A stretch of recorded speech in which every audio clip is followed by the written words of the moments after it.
Hello, and welcome to another GDIT Perspectives. I'm very honored today to have our colleague and a senior business leader, Nisa Moore. We'll talk a little bit more about her background, but she's not only a business leader and expert in supply chain, she also brings culture transformation to our company with her support for women in technology, diversity, equity, and inclusion. I'm Tim Gilday, Senior Director of Emerging Technology, and I think today, one of my favorite areas, we're going to not only dive into supply chain, but also blockchain technology. So first, let me get a little bit more background from you, Nisa. Could you give us an overview of what you bring to the table and what you're doing in the government space? Sure. Thanks, Tim. And I'm really excited to be here and really excited to talk about blockchain. So currently, I'm a business area vice president for diplomacy within our federal civilian division. But I also serve as an enterprise leader in supply chain across all of our federal customers. As part of that, I've been the executive sponsor for IT transformation for our warehouse management system. I've also had a career supporting logistics and supply chain programs, both in defense and federal civilian. I got my bachelor's in merchandising management, which was probably the only supply chain degree with a minor in business from Virginia Tech. And then I further went on to get a master's in supply chain management from Michigan State University. I pride myself on a hybrid commercial supply chain because we really leverage those commercial best practices, but in the government space with federal regulations. So I'm really excited to talk more about that. And as you said, I'm very passionate about women and STEM careers and am the executive sponsor of our Forward ERG. Yeah, so you're one of those change agents that's helping to transform our company. And I think it's near and dear to all of our hearts, the diversity, equity, and inclusion, as well as women in tech.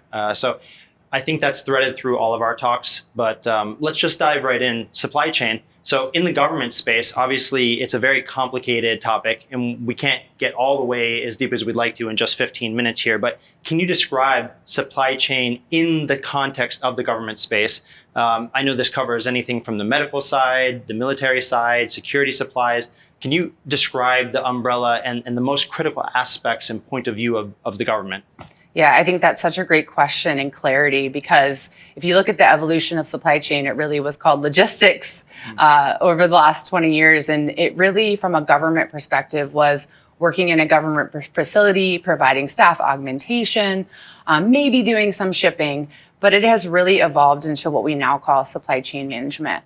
And that encompasses anything from strategic sourcing to procurement, partnerships, strategic partnerships, shipping and logistics all over the world. And, we're not just shipping to somewhere in Denver with an Amazon box, and I know we'll talk a little bit more about that, all the way through end of life and worldwide emergency response. So we're really the full gamut, all the way from the start of when you are considering buying an item, all the way through the end of life process. Mm-hmm. So it's already a complex enough process to manage, but I imagine that there are disruptions from time to time that make it a little bit harder. You have to navigate and be adaptable. COVID was probably a huge example. Can you talk about how you prepare for disruptions and what some examples might be? Sure. I think that's great that you make that distinction, because it wasn't just COVID, right? We've had so many disruptions, as we always do, but we've had so many specific disruptions over the last couple of years, and it's been kind of the perfect storm of disruptions for the supply chain. But we had lead time issues. We're still experiencing lead time issues. Labor shortages, shipping challenges. As I said, we are shipping millions and millions of SKUs, or procuring and shipping millions and millions of SKUs all over the world to some very complex locations. And so that becomes a huge challenge, especially when you have labor shortages or railroad issues, or boats stuck in the canal. And so those disruptions have really caused us to, change our supply chain strategy. And I think as part of that, we're going to get into innovation in a few minutes, but as part of that, we've really had to diversify our partnerships and suppliers. Previously in our supply chain portfolio, we had a trusted circle of suppliers. And that allowed us to do many things, including having higher negotiation strategy around lead times and costs and things like that. And we're just finding that that is not working in the current supply chain environment. So we are having to diversify that trusted circle of suppliers and partners. And it's really important because we're also balancing the supply chain risk management component. And so not just supply chain risk management when it comes to the supplier's health and their security and the bill of materials, but also the cybersecurity NIST framework of having to check where that the SBOM bill of materials came from. So it's just a big deal, and we've seen a lot of disruption in our supply chain, which is forcing us to all move into this digital supply chain. So it's obviously complicated. You're trying to find ways to innovate and bring new technology and processes to bear. And you mentioned trust, right? So I guess during disruptions, especially COVID, you had to narrow down your circle of suppliers to compensate for, getting the things you needed in a timely and secure manner, but that had some shortcomings. So when we're here talking about new technologies, you brought up blockchain. Trust is one of the first things that come to mind when I think of blockchain technologies. How do you create alternatives to trust so that you can slowly remove intermediaries or replace that trust so you can increase efficiency in the supply chain? So if I were to get into blockchain technology a little bit, because you kind of touched something near and dear to my heart, to define it, I would say it's a general purpose technology. It's not a silver bullet. It's not something you can just go in and walk away. It's not magic yet. But if it's layered with complementary technologies, it can actually make quite a big difference. So I would define it as a distributed, decentralized ledger. It allows for secure and transparent transactions, and it provides ways to replace or minimize that need for trust, like we're talking about, assuming that you built in verification and validation, and you have a consensus mechanism that everybody can agree to that this should or should not be embedded on the blockchain. We can always go deeper, but I like to try and keep it simple at this level. There's also smart contract technology, which a lot of you have heard about in tandem with blockchain. So blockchain is that underpinning indexing layer, as it were, and you can have a digital unique identifier for any asset or attribute that you care to track, and it's stamping some basic metadata onto the blockchain. A smart contract enhances that, and it's just a fancy term for automation or scripting, right, which has been around forever. So with smart contracts, though, you have the chance to make the blockchain amplify its native attributes. So the native attributes might be things like immutability, right? It can't be edited or changed after the fact, so it's censorship resistant.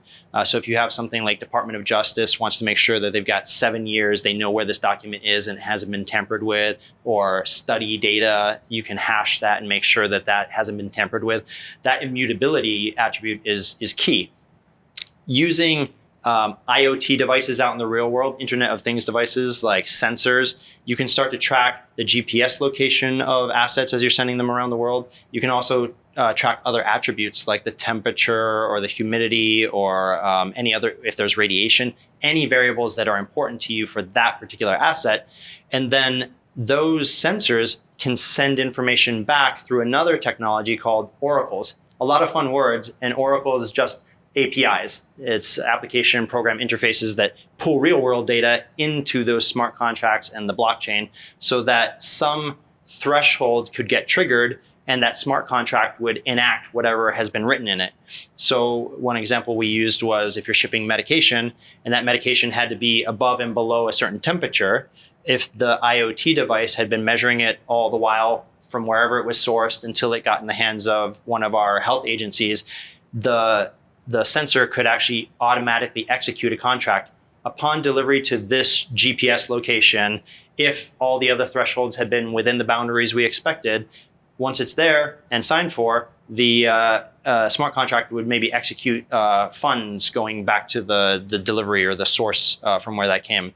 So all of these technologies in tandem enable us to increase efficiency, disintermediate or remove some of those middle layers of efficiency, and then make sure that we have a lot more traceability and visibility into where our assets are at any given time.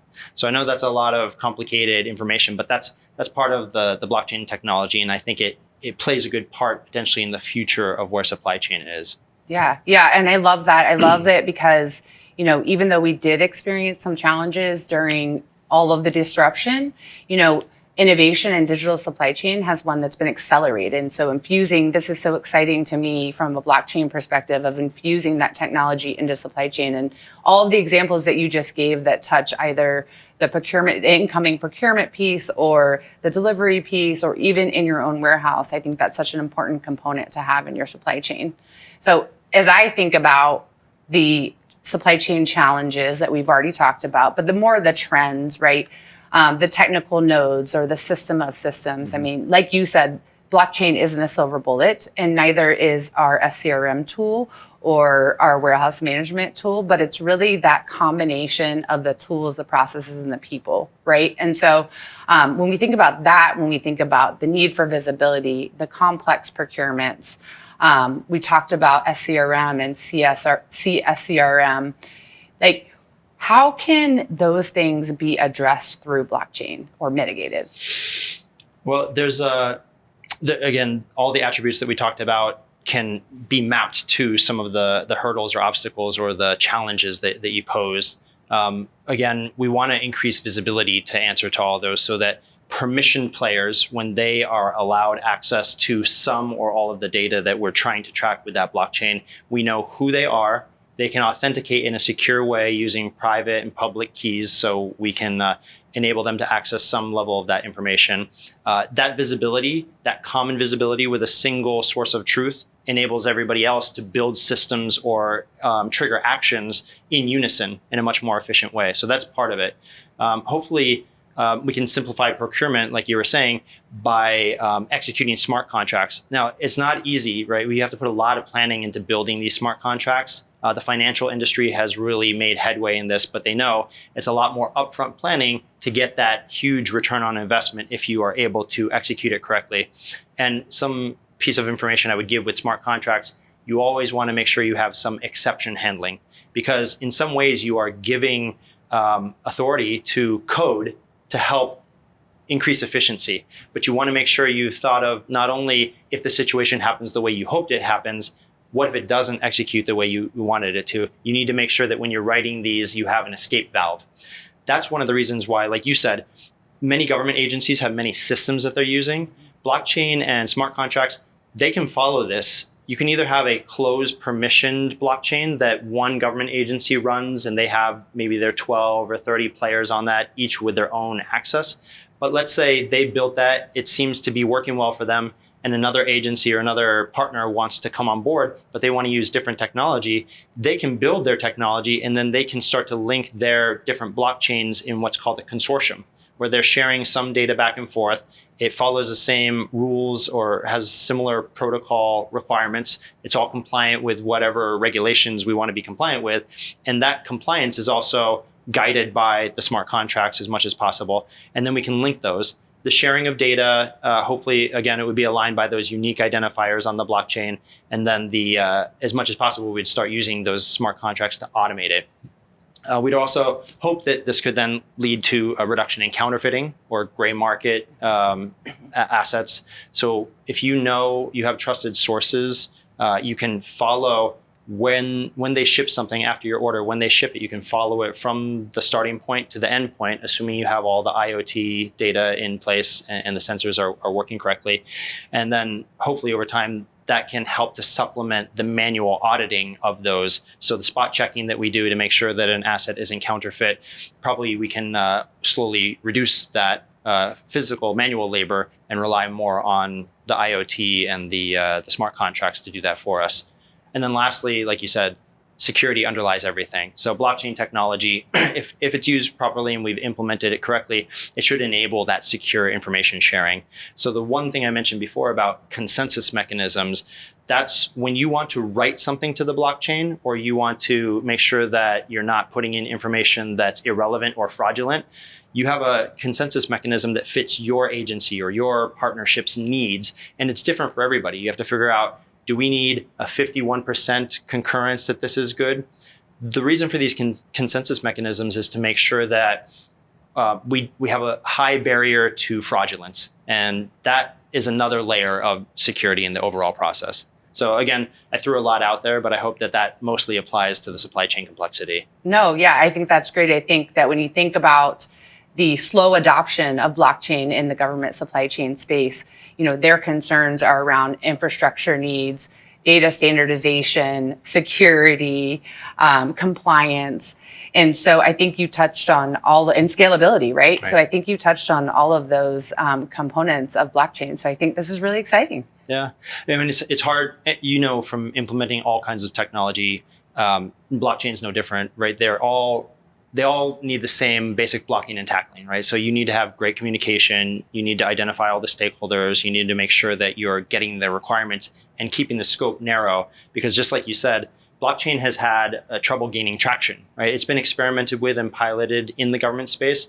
And I think the benefits, people are aware of it, but it is hard to implement. And we have systems that are doing the job that they need, people and processes that are working with those systems to do the job they need. How much value versus the level of effort to implement blockchain, that's always been the calculus. And as long as we find that there is that return on investment, and then we do that basic blocking and tackling well, I think we can enhance security and compliance, and then hopefully get that return on investment sooner. So big picture, I know we can experiment on a small scale, crawl, walk, run, and then hopefully grow across different agencies in the same way. Yep. Well, Nisa, I did mention I'm a little bit of a nerd when it comes to blockchain, so I appreciate you sitting here and listening to me talk about that for a long time. I hope that's applicable as much as possible to the supply chain challenges and complexities we talked about.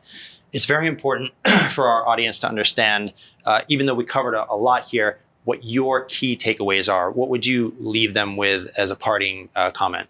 Yeah, Tim. I appreciate all your perspectives today, but I think for me, from a government consultant, we've answered the questions or hurdles that I hear often from our government customers around compliance, security, scalability, and understanding and making that connection of blockchain to supply chain is so important, so that our government customers understand the importance.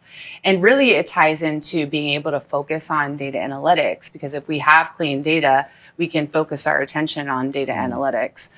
And blockchain really gives us a chance to focus on the things that really matter to our customers, whether it's delivery, where it matters, or data analytics because we have clean data, or just the mission. So I really appreciate this conversation. Appreciate it too. And as well, everything that you do for women in technology. Thank you for being here today, Nisa. Thank you for having me. It was great. Thank you.